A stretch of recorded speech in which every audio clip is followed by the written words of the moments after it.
Welcome to my నాలోని భావాలు. ప్రజ్ఞ, సూటిగా ఒక మాట అడుగుతాను చెప్తావా? ఎవరైనా ఒక అబ్బాయి మరో అమ్మాయికి దగ్గరై ఆ అమ్మాయితో తెలియకుండానే ప్రేమలో కూరుకుపోయి అది రియలైజ్ అవ్వలేక వేరే అమ్మాయిని పెళ్లి చేసుకోవడం కరెక్టేనంటావా అని ప్రకాష్ అడిగాడు. అన్నీ తెలివిగా ఆలోచించగలిగిన ప్రజ్ఞ ఈ విషయాన్ని మాత్రం విక్కీతో లింకు పెట్టడం గురించి కొంచెం కూడా ఆలోచించకుండా మామూలుగా ప్రకాష్ అడిగిన ప్రశ్నని మాత్రమే ఆలోచిస్తూ రియలైజ్ అవ్వకుండా ఇంకో అమ్మాయి లైఫ్లోకి వెళ్తాడు కాబట్టి అతను మిస్టేక్ ఏం కాదు. బట్ వన్స్ రియలైజ్ అయ్యాక ఖచ్చితంగా పెళ్లి చేసుకున్న అమ్మాయితో అయితే హ్యాపీగా ఉండలేడు. ఇది పక్కాగా చెప్పగలను అని ప్రజ్ఞ చెప్పింది. పెళ్ళైపోతుంది కదా, హ్యాపీగా ఉండలేడు. అలానే ఆ పెళ్లి లైఫ్లో నుండి బయటికి రాలేడుగా. అప్పుడు మనసులో ఉన్న అమ్మాయిని ఏం చేయాలి, పక్కన ఉన్న అమ్మాయిని ఏం చేయాలి అని ప్రకాష్ అడిగాడు. పెళ్ళైపోయింది కాబట్టి మనసులో ఉన్న అమ్మాయిని పక్కనే ఉన్న డస్ట్‌బిన్ లో వేసి పెళ్లి చేసుకున్న పక్కనే పెట్టుకున్న అమ్మాయిని మనసులోకి తెచ్చుకోవాలి. బికాస్ మూడు ముళ్ళు వేస్తాడు కాబట్టి. చూడండి ప్రకాష్, పెళ్లి అనేది బొమ్మలాట కాదు. వద్దు అనుకుంటే వదిలేసి వెళ్ళిపోవడానికి. అది ఒక బ్యూటిఫుల్ రిలేషన్. ఆ రిలేషన్లోకి ఇద్దరు అడుగు పెట్టాక ఇష్టం లేకపోయినా ఇష్టం దానంటదా అదే వచ్చేస్తుంది. అదే పెళ్లి యొక్క ప్రత్యేకత. సో అబ్బాయి మనసులో ఎవరున్నా ఏం రియలైజ్ అయినా సరే పెళ్లి తర్వాత భార్యనే తన ప్రపంచం కావాలి. కొద్ది రోజులు ఇబ్బందిగానే ఉంటుంది, తర్వాత అలవాటు పడతాడు, అంతేగా అని ప్రజ్ఞ చెప్పింది. ప్రజ్ఞ కొట్టినట్టు మాట్లాడటంతో ప్రకాష్కి కాస్త జంకుగా అనిపించి ఒకవేళ అబ్బాయి మనసులోకి పెళ్లి చేసుకున్న అమ్మాయి ఎప్పటికీ రాకపోతే అని అడగాల వద్దా అనుకుంటూనే తడపడుతూ అడిగాడు. అలా ఎలా రాదు? అప్పుడు ఆ అబ్బాయి ముందే రియలైజ్ అవ్వాలి. పెళ్లిని ముందుగా ఆపాలి. లేదా పెళ్లి చేసుకోబోయే అమ్మాయికి క్లారిటీ ఇవ్వాలి. అదేమీ లేకుండా పెళ్లి చేసుకున్న తర్వాత రియలైజ్ అయితే అప్పుడు పెళ్లి చేసుకున్న అమ్మాయి భవిష్యత్ ఏంటి? ఆ అమ్మాయి లైఫ్ ఏంటి? అతన్ని నమ్మి అతని జీవితంలోకి వచ్చాక నిట్ట నిలువున ఎలా ముంచేస్తాడు? అలాంటివన్నీ చంపేయాలి. తల మీద గన్ను పెట్టి కాల్చేయాలి. నేను కనుక అయితేనా పిల్లలు లేకుండా ఆపరేషన్ చేసేస్తాను అని ప్రజ్ఞ కచ్చిగా చెప్పడంతో ప్రకాష్ కళ్ళు పెద్దవి చేసి రెప్పలు రెప్పరెప్పలాడిస్తూ వామ్మో ఇంత క్రూయల్ గా ఉందేంటి, ఇప్పుడు ఇది మా విక్కీ గాడే చేయబోతున్నాడని చెప్తే నన్ను ఏకంగా చంపేస్తుందేమో ఇప్పుడున్న కోపంలో అని ప్రకాష్ అనుకున్నాడు. ప్రజ్ఞ తన కోపాన్ని కంట్రోల్ చేసుకోవడానికి ట్రై చేస్తూ, ప్రకాష్ మీకేమైనా పిచ్చా, వెర్రా, బజ్జీలు తిన్నాం, ప్రశాంతంగా వేడిగా కాఫీ తాగుతున్నాం, చక్కగా మాట్లాడుకుంటున్నాం, మధ్యలో పిచ్చి పిచ్చి ప్రశ్నలన్నీ వేస్తా. అయినా ఈ కాలంలో అబ్బాయిలు చాలా స్మార్ట్ గా ఉన్నారులే. రియలైజ్ అవ్వని వాడంటూ ఎవ్వడూ లేడు. ఒక అమ్మాయిని కొంచెం ఇష్టపడితే చాలు ఆ పైత్యం ఒళ్ళంతా ఎక్కేస్తుంది. చక్కగా అమ్మాయితో తిరిగి ఎంజాయ్ చేశాక బోర్ కొడితే వదిలేస్తాడు కూడా, లేదా బోర్ కొట్టకపోతే పెళ్లి చేసుకుంటాడు.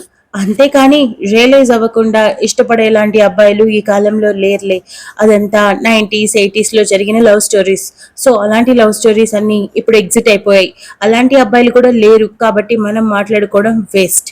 అనవసరంగా నా బీపీ పెంచావు అని కాఫీ తాగుతూ, తాగండి బయలుదేరుదాం ఇప్పటికి చాలా లేట్ అయింది అని ప్రజ్ఞ అనటంతో ప్రకాష్ వెర్రిగా ఒక నవ్వు నవ్వి తల ఊపాడు. ఫ్రెష్ అయిన విక్రాంత్ కిందకు వస్తూ కాల్ మాట్లాడి తన భోజనం పంపించమని లక్ష్మికి చెప్పి వెళ్లి సోఫాలో కూర్చోవడంతో ఎదురుగా ఉన్న శైలజ చిన్న నవ్వు నవ్వింది. విక్రాంత్ శైలజని చూసి నవ్వుకొని తనని ఫ్రీ చేస్తూ నువ్వు భోజనం చేశావా అని అడిగాడు. లేదండి, ఒక్కదాన్ని తినలేక ప్రకాష్ గారు వస్తే కలిసి భోంచేద్దామని ఎదురు చూస్తున్నాను. మీరు ఎలాగో సరిగా తినరు, అందుకే కూర్చుని ఉన్నాను అని శైలజ చెప్పింది. ఏంటో నా లైఫ్ గందరగోళంగా ఉంది.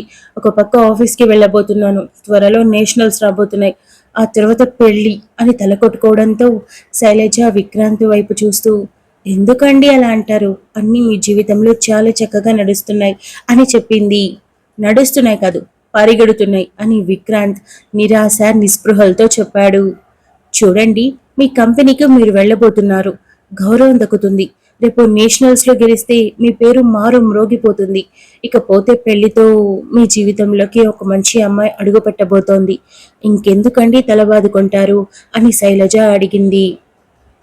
ఏది మనస్ఫూర్తిగా షేర్ చేసుకోలేని విక్రాంత్ శైలజ మాటలకి తన వైపు చూసి వెర్రిగా ఒక చిన్న నవ్వు నవ్వాడు. విక్కీ గారు, మీకు నేషనల్స్ ఆడడం ఇష్టం లేదా అని శైలజ అడిగింది.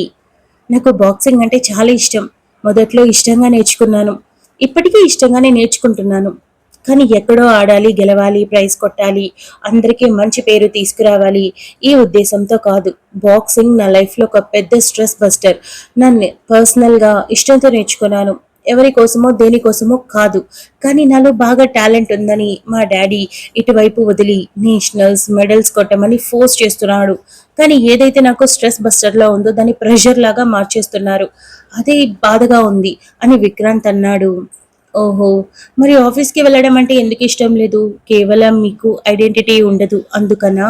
అని శైలజ అడిగింది. ఆఫీస్ ఎప్పటికైనా నాదే అవుతుంది. ఆ విషయం నాకు కూడా తెలుసు. కానీ ఇప్పుడు నేను అక్కడికి వెళ్ళడం వల్ల అందరి దృష్టిలో ఒక అమూల్ బేబీలా కనిపిస్తాను. ఏ టాలెంట్ లేకుండా మా నాన్న స్థాపించిన దాన్ని చేతుల్లో పెడితే వెళుతున్నట్టుగా ఉంటుంది. అది నిజం కూడా. ఇదివరకు నేను చాలా సార్లు ఆఫీస్‌కి వెళ్ళాను. అందరి మాటలు విన్నాను. అందుకే ఆఫీస్‌కి ఖచ్చితంగా వెళ్ళకూడదని నిర్ణయించుకొని, నా సొంతంగా జాబ్ తెచ్చుకొని, తక్కువ జీతమైనా హ్యాపీగా చేసుకుంటూ ఉన్నాను. ఇప్పుడంతా మారిపోయిందిగా అని విక్రాంత్ ముభావంగా అన్నాడు. మరి పెళ్లి కుదిరింది కదా! పెళ్లి చేసుకోబోయే అమ్మాయి మంచిది కాదా? అని శైలజ కాస్త ఇబ్బందిగానే అడిగింది. విక్రాంత్‌కి ఒక్కసారిగా ప్రజ్ఞ గుర్తు రావడంతో, తన మాటలు, తన ప్రవర్తన, తన విధానం మొత్తం గుర్తు రావడంతో, శైలు తను మంచిది. చాలా మంచిది. కానీ నేను తనకి అస్సలు సూటబుల్ కాదు. మేమిద్దరం ఒకరికొకరం కరెక్ట్ కాదు. ఇదే నన్ను ఎక్కువ ఇబ్బంది పడుతుంది. పెళ్లి అనేది ఒక పవిత్రమైన బంధం. నాకు తెలుసు. మన కారణంగా ఒకరి లైఫ్ నాశనం అవ్వకూడదు. ఎందుకంటే ఒకసారి పెళ్లి చేసుకుంటే ఇక జీవితాంతం మనం ఆ మనిషితో ట్రావెల్ చేయాలి. మనసులో వారికి తప్ప మరొకరికి చోటు ఉండకూడదు. అదే కదా పెళ్లి ప్రత్యేకత. నేను తనని నా మనసులో కాదు కదా, అసలు నా పక్కకు కూడా రానివ్వలేను. కారణం, తనకి నేను అసలు సూటబుల్ కాదు. తను చాలా మంచిది. తనకి నాకన్నా మంచి వ్యక్తి దొరకాలి. అస్సలు నన్నెవరూ భరించలేరు.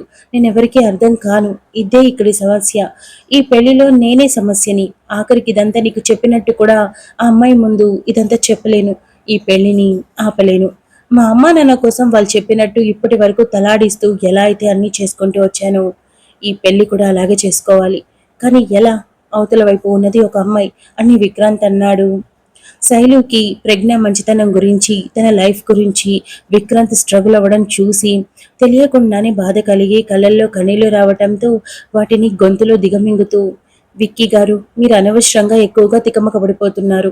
పెళ్లిలో ఒకరి గురించి ఒకరు అన్నీ తెలుసుకొని పెళ్లి చేసుకోరు. అప్పటి వరకు ఎక్కడో పెరిగిన ఒక అమ్మాయిని, ఒక అబ్బాయిని పెద్దవాళ్ళు కలిపి మీ ఇద్దరు ఒకరికొకరు సరిజోడి అని చెప్పి పెళ్లి చేస్తారు. ఆ తర్వాత కలిసి ఉండటం మొదలెట్టాక ఒకరికొకరు తెలియకుండానే అర్థం చేసుకుంటారు. ఇంకొకటి, ఆ పెళ్లిలో ఉన్న ప్రత్యేకత ఏంటో తెలుసా? ఒకరికొకరు బాగా అలవాటు పడిపోతారు. అప్పుడు మీరే తనకి అనుగుణంగా మారిపోతారు. ఆఖరికి ఆ అమ్మాయి కూడా మిమ్మల్ని అర్థం చేసుకొని మీకు నచ్చినట్టుగా మారిపోతుంది. అప్పుడు మీకు ఇదంతా కష్టంగా అనిపించదు.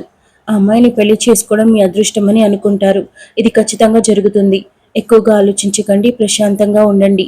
ఇలాంటివన్నీ మనసులో పెట్టుకుంటే రేపు మీరు నేషనల్ సరిగా ఆడలేరు. అప్పుడు మళ్ళీ నింద మీ మీద మీరే వేసుకొని బాధపడతారు అని శైలజ చెప్పింది. విక్రాంత్ శైలజ వైపు తిరిగి అర నిమిషం పాటు చూసి చూపు తిప్పుకొని, అంటే నేను పెళ్లి చేసుకోవడం కరెక్ట్ అనే అంటున్నావా అని అడిగాడు. అందుకు శైలజ తలదించుకొని తల ఊపింది.